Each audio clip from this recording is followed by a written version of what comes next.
I was 18 years old when I got married. I belonged to a very conservative family, a Baloch family, where good daughters never say no to their parents. My father wanted me to get married, and all I said was, if that makes you happy, I'll say yes. And of course, it was never a happy marriage. Just about after 2 years of getting married, about 9 years ago, I met a car accident. Somehow my husband fell asleep and the car fell in the ditch. He managed to jump out, saved himself. I'm happy for him. But I stayed inside the car and I sustained a lot of injuries. The list is a bit long. Don't get scared. I'm perfectly fine now. Radius ulna of my right arm were fractured. The wrist was fractured. Shoulder bone and collarbone were fractured. My whole rib cage got fractured. And because of the rib cage injury, lungs and liver were badly injured. I couldn't breathe. I lost urine and bowel control. That's why I have to wear the bag wherever I go. But that injury that changed me and my life completely as a person and my perception towards living my life was the spine injury. 3 vertebrae of my backbone were completely crushed and I got paralyzed for the rest of my life. So this accident took place in a far-flung area in the outskirts of a very small province, Balochistan, where there was no first aid, no hospital, no ambulance. I was in the middle of nowhere in that toppled car. Many people came to rescue. They gave me CPR. They dragged me out of the car. And while they were dragging me out, I got the complete transection of my spinal cord. I finally ended up in a hospital where I stayed for 2.5 months. I underwent multiple surgeries. Doctors have put a lot of titanium in my arm. There's a lot of titanium at my back to fix my back. That's why people in Pakistan call me the Iron Lady of Pakistan.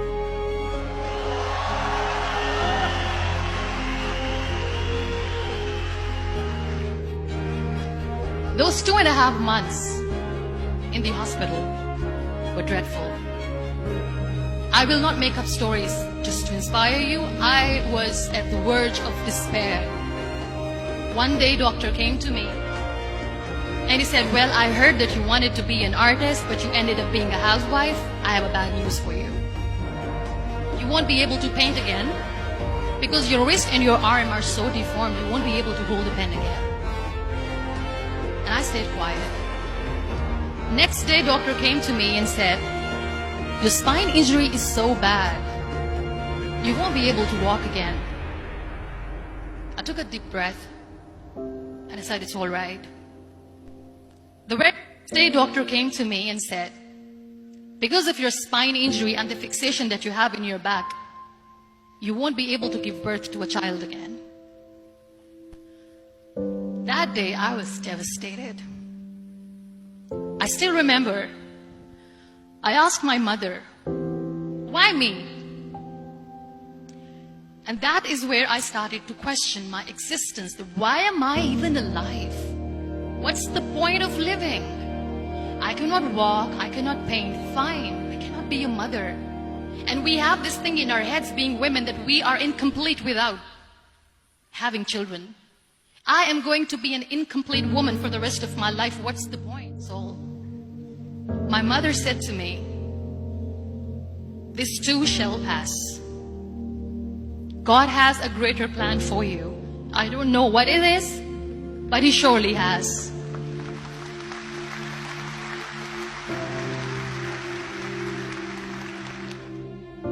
So what kept me going was, one day I asked my brothers, I know I have a deformed hand, but I'm tired of looking at these white walls in the hospital and wearing these white scrubs. I'm getting tired of this. I want to add more colors to my life. I want to do something.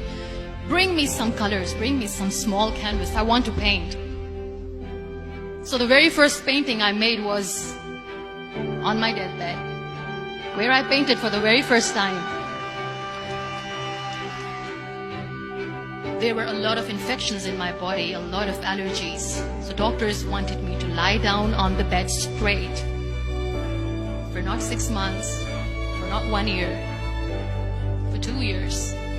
I was bedridden, confined in that one room, looking outside the window, listening to the birds chirping, and thinking maybe there will be a time when we'll be going out with the family and enjoying the nature.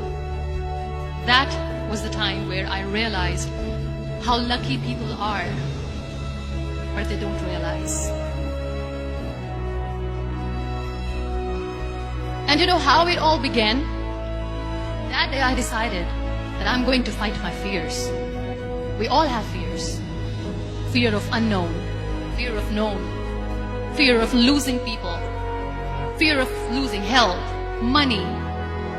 We want to excel in career, we want to become famous, we want to get money. We are scared all the time. So I wrote down one by one all those fears. And I decided that I'm going to overcome these fears one at a time. Do you know what was my biggest fear? Divorce. Didn't work.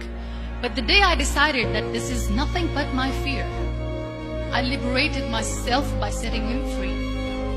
And I made myself emotionally so strong that the day I got the news that he's getting married, I sent him a text that I'm so happy for you and I wish you all the best.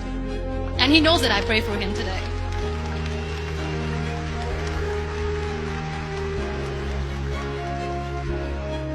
My biggest fear, number 2, was I won't be able to be a mother again. And that was quite devastating for me. But then I realized there are so many children in the world, all they want is acceptance. So there is no point of crying, just go and adopt one. And that's what I did.